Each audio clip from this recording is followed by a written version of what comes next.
New Year, everyone. Thank you so much for tuning back in to my first Facebook Live video of the new year. I hope you all had amazing holidays. I was so happy to see the sun the other day. I know you probably were too if you're here locally in Atlanta, which motivated me to get quite a few products together to show you what I use on a daily basis. So I'm going to touch on a few things here. And then in February, we'll have the next Facebook video, and that'll be part 2 of this series of products that I use. And I would be so happy if you would let me know what you're what you want to use, like what I haven't touched on. If you're interested in certain oil paints or just anything, safety, whatever. So the most important thing is wax, because you can't create encaustic without wax. So I like to buy my wax from Bulk Apothecary, and it comes in these little, I call them pastilles, but they're these tiny little granules that are fabulous. And I just come out to my studio in the morning and I pour those into small little tins, larger tins, or also I have an electric skillet that you can buy at any Walmart or Target or Amazon, and I pour all of those granules into the tins and turn the griddle onto about 190 or 200 degrees. We've gone over that in past videos, so I won't go into all the temperature right now. But the product is amazing. It's natural, unbleached beeswax. They use it for pharmaceuticals, so it is absolutely pure.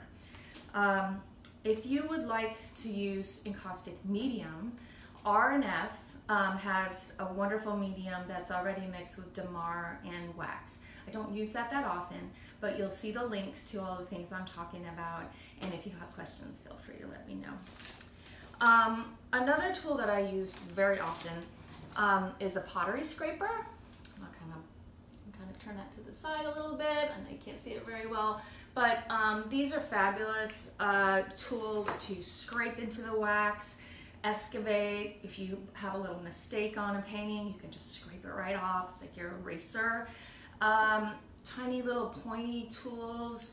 But these, I really like to use Kemper.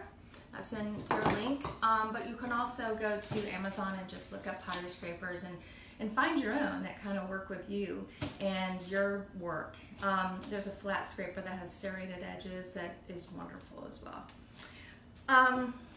Let me see. So I've got also American easel panels. I like to buy these from Blick online. You can also buy these on Amazon. There's several other brands, but the link that I've posted is the one that I use the most often. They come in a variety of different sizes and thicknesses.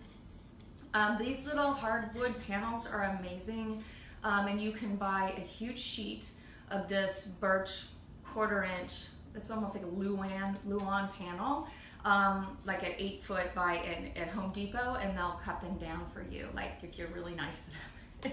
They're not used to cutting small pieces like this, but this is a great way to just practice. When it comes to griddles, I'd like to use a griddle that has, well, you really need to use a griddle that has a temperature gauge. You need to keep your wax to a certain temperature so that it doesn't smoke and become toxic. So these you can buy on Amazon. They're literally a pancake griddle. I found this one at Walmart, and it has like a nice white ceramic top to it, which is lovely when you're using a paint stick. You can actually just draw on top of the griddle and it melts a little bit. You can see the color, which is like nice to have it a white top like that. If you are really specifically want to know how hot your top of your surface of your griddle is, I'm hitting that way up close. This is a nice little temperature gauge, and you'll set that right on your top and make sure that that's under 200 degrees. Torches. These are the 2 torches that you'll see me use in my videos, and also if you take a workshop from me, I have both of them sitting out next to me at all times. I love them both for different reasons. These are Bernzomatic. I always say Benzomatic, but it's Bernzomatic. You can kind of see that logo on there, but of course the link is on here too.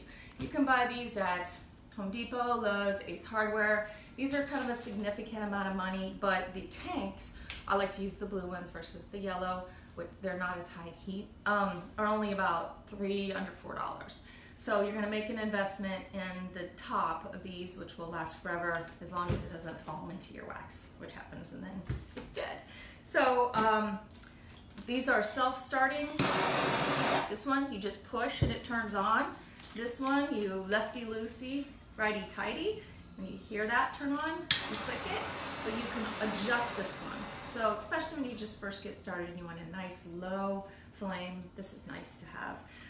And the surface area is smaller on this one, so I can kind of get into nuanced little areas of my painting. So these are fun and wonderful. And please don't get a flint starting torch. You don't have enough hands to barely do what you need to do, but if you're trying to start something with a flint every time you torch it, it's going to be a huge pain and you're going to go nuts a little bit. So what else can I talk to you about? Even like little things like what kind of paper towels to use. Don't get the cheapest paper towels. Bounty is phenomenal. They should pay me for saying that, but use a nice thick absorbent paper towel to wipe off your griddles, to clean your tools. That's important. I'll also send you some links to these great little tiny tins. I haven't been able to find these in the United States, at least at like a Walmart or something.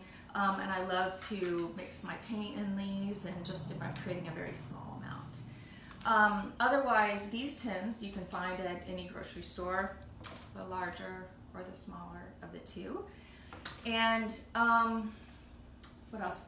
Next time, I would love to talk to you about how to clean my tools, the type of paraffin wax that I use, so you don't have to buy it at the art supply store. You can just buy that in the canning section, but I'll talk to you more about how to clean and kind of demonstrate that. That saves you a lot of money on cleaning your brushes. When it comes to brushes, I use bristle brushes or foam brushes. Do not use synthetic brushes. Those are plastic and then will melt away right on your griddle or in the wax. Next time I'll also talk a little bit about the types of pigment I use. Some powdered pigments that I love, I'll show you the brands of those. A lot of people ask me, do I buy the cheapest oil paints? Do I buy the most expensive oil paints? And the answer is no, I don't buy the very cheapest oil paints, and I don't use water-soluble oil paints, which I don't really understand that anyway with water and oil, but I'll go over that too. If you have specific questions about certain pigments or oil paints or anything like that, I would just be so happy to get your input and what do you want to learn about.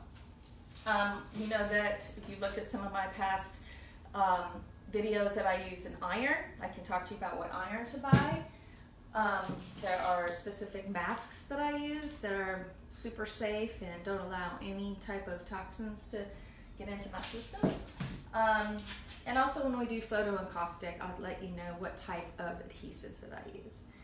So that is just a quick touch on some of the products that I use, but again, I'd love your feedback and questions. And that next Facebook Live video will be coming up in February. I also have some wonderful, exciting things going on in the spring, so please keep checking back on this webpage and Penny Treese artist page and pass it along to your fellow colleagues and artists, and check in to see what I've got going on. I hope you have a wonderful January, and I will see you soon.